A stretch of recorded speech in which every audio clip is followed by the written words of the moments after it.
Hey guys, Kaigan here with another review. This time I'll be reviewing the GCPB01, Noon Ghost and Himiko Ghost and Yurusen set from Kamen Ghost. This is the first entry in the Ghost Change Premium Bandai series. It consists of the two park ghosts that were missing from the main line, as well as a bonus in the form of Yurusen. The set includes several things: the two park ghosts, Yurusen himself, and 3 individual stands. So, let's get started. First off, we have the Noon Ghost, who takes the form of a hooded down jacket. Now, for the most part, it looks pretty much just like an ordinary jacket, with some short sleeves and hood, though there are some details that stand out. First off, you can see it has some silver armor padding on the shoulders. The next big detail would be the pseudo-arms, where he has these cables with a pair of arrows at each end that connect down to these two gloves, with what looks like a pair of planets. And just judging by the shapes, these seem to be based on the planets of Jupiter and Saturn. As far as these goes, the way the cables are designed kind of makes them seem like they're possibly supposed to be gravity waves of some kind. And then, coming over to the back, you have the coattail, which is based on a gravitational arrow. As the standard articulation of a park ghost, having these hinges at the shoulder that can rotate and bend in and out. So while you can't pose these parts as they aren't wired, you still can do some posing thanks to the shoulders. Next we have the Himiko Ghost, which takes the form of a long hooded robe, done up in a bright pink plastic. You can see some nice spattering of metallic gold, metallic silver, and black paint, and it's quite detailed as well. On top we have this ornamental crown, most likely to represent how Himiko was said to be the Queen of Yamatai. On the sides of the heads we have two pieces, which are meant to resemble historical depictions of what Himiko's hair supposedly looked like. Then have the shoulders of the robes, which have this zigzagging pattern done up in nice metallic silver, continues around to the back, and down the coattails, though it stops here at the bottom of the coattails. And we have these two parts that hang off the shoulders, which resemble magatama, or Japanese ritual prayer beads. Now, there isn't much articulation, as these shoulder parts are mostly molded in place, and the only real parts you can move are these hinged parts on the shoulders.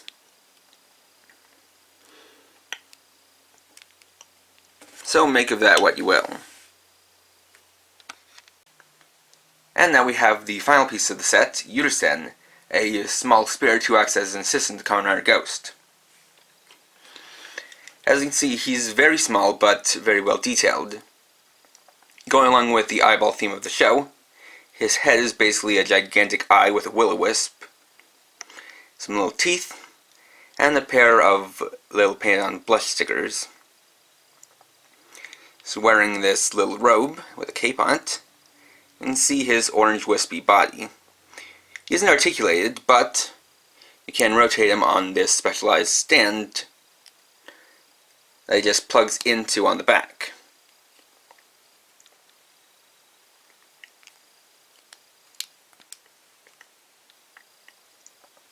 So he's really just more of an accessory piece here. Now that we have the main components out of the way, let's get to the ghost changes.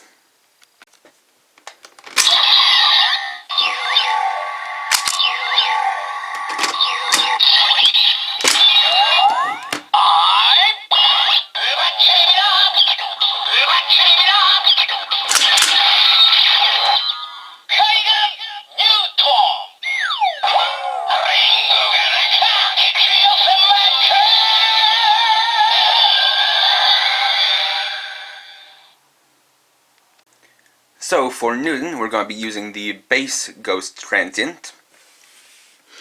And the transformation is, for the most part, the same as some of the others, and pretty simple, though it has a little bit extra that you have to do.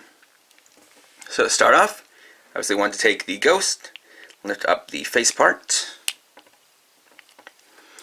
as well as moving the shoulders out of the way a little bit. And drape it over the figure, attaching it to the head.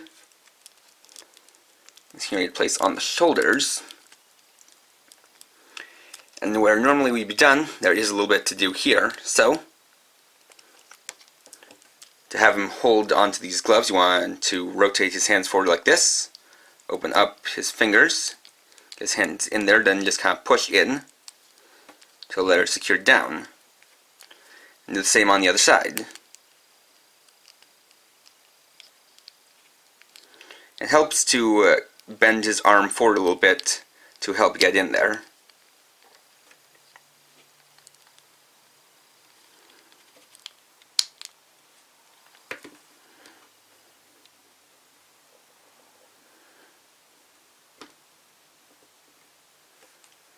And there you have Kamen Rider Ghost doing Damashi. Now this form has been a long time coming, as this is literally the first Ghost change ever showed off on screen, making its debut a bit early alongside Ore Damashi in Kamen Rider Drive the Movie Surprise Future. And here you can see the face is done up quite well with the falling apple and whatnot. And this one, of course, it is a little bit limited in the shoulders, but they still do move out of the way. However, the nice thing is that the elbows are not limited, as, thanks to the way it's designed, you can bend it at the elbows, like so. Although the way the cables here are a little bit springy, they do kind of want to make the elbows go down a little bit, but you can still get some posing out of him.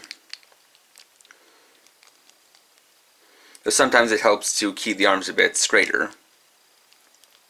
That being said, I do like the way they did this, especially in that it does still manage to hide the hands, as well as giving you at least a decent amount of articulation.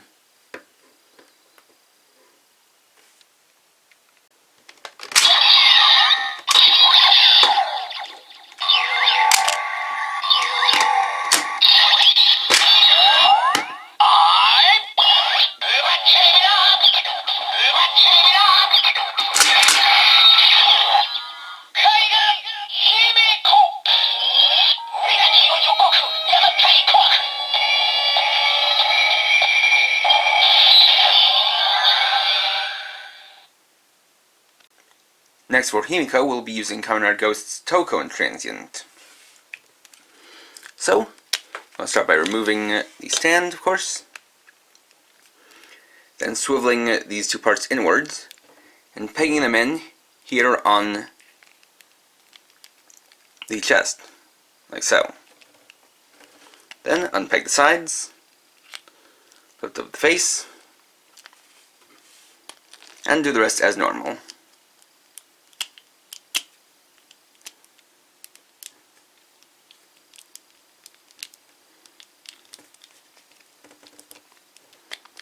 Just want to make sure to get everything out of the way. Make sure the face is on fully. Get pegged in at the shoulders. And then peg it in back on the sides.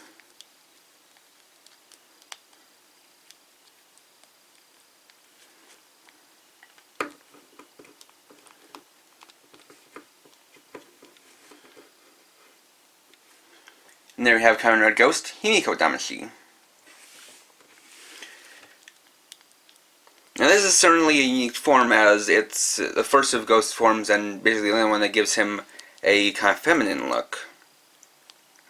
And it is quite a rarity to have a male rider with a feminine looking form, and I applaud them for giving Ghost at least one form in the show that was based on a great historical figure that was female. And see, the face stands out quite brightly, thanks to the silver underneath illuminating the clear pink color. And the pink actually goes pretty well with Tokon's red body. Can of course arm him with the sunglass slasher.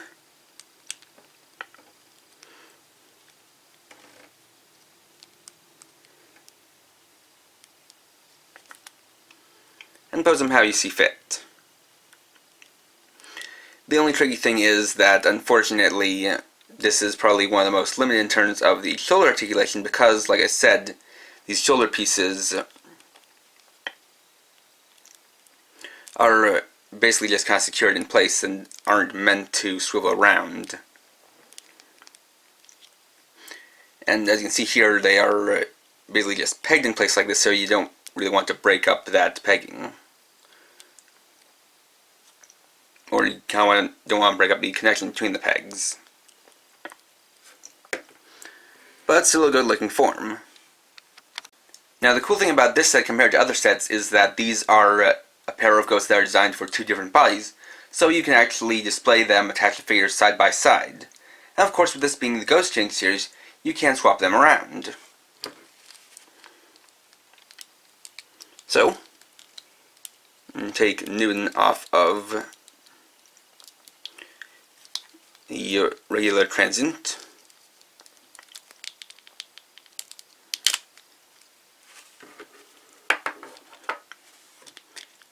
And Himiko of Toko and transient.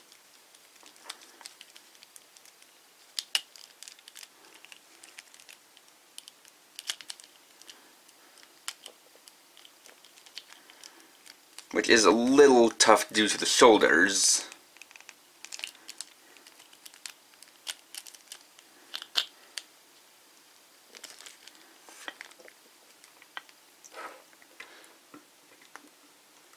Then we can switch them around.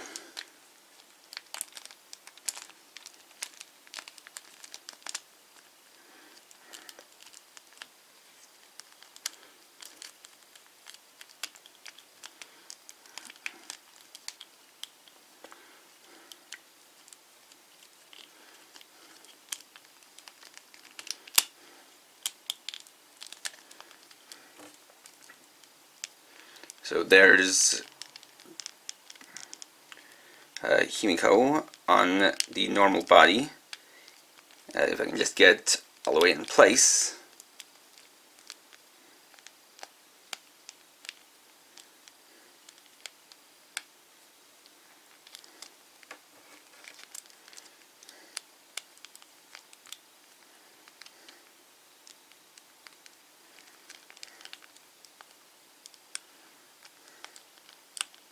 Which doesn't look half bad.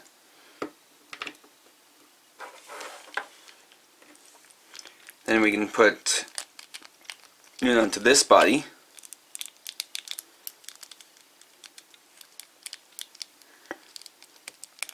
And have him hold the gloves.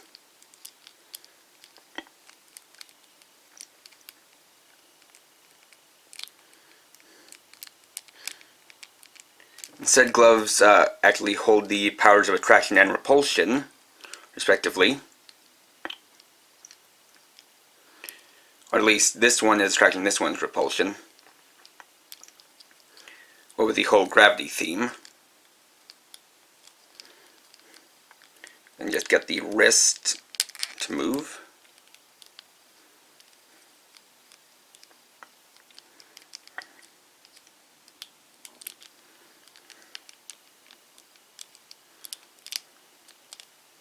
And there we have Ghost Toko Newton Damashi, which has an interesting color contrast to it. And there we go. So overall this is a great set, and while I certainly would have liked to see these two at retail, I can understand why they did this for the two of them. With Newton, it initially appeared outside of the series, and with Himiko, it's a bright pink park ghost that Bandai likely thought wouldn't sell very well with its target audience. But, as would turn out, these two actually go well together in a set, as within the series there was a little conflict between these two, since a big part of Himiko's character was that she was able to see into the future, and Newton heavily rejected that idea and ran away from Ghost for a little while because of it. So with that little connection, these two work together as a set pretty well. And Yurusen is a nice little bonus, though whether you had him in or not wouldn't really change much. Still, the big point here, and the thing I'm most glad about, is that with this set, it means that all 15 of the Grace Person ghosts have been released, unlike with last year's Tired Kokon series, where even though there were some tires that didn't even make any appearances in the show or other visual materials, out of the ones that did appear, not all of them were released in the Tired Kokon series, so at least for this, I'm glad that through these releases it is possible to obtain the main 15 ghost changes. So if you manage to get this via pre-order, then you're certainly going to be in for something good. And if you can pick this up on the aftermarket, I can definitely recommend it. It is definitely worth adding to your collection if you are collecting the Party Ghosts and want a complete set. So, next time, I'll be doing a Yokai Metal unboxing of Yokai Metal USA Case 1. Thanks for watching. If you enjoyed this video, please like, comment, or subscribe, and you can check me out on Facebook at facebook.com/KRX50. And for now, this is KRX50, writing off.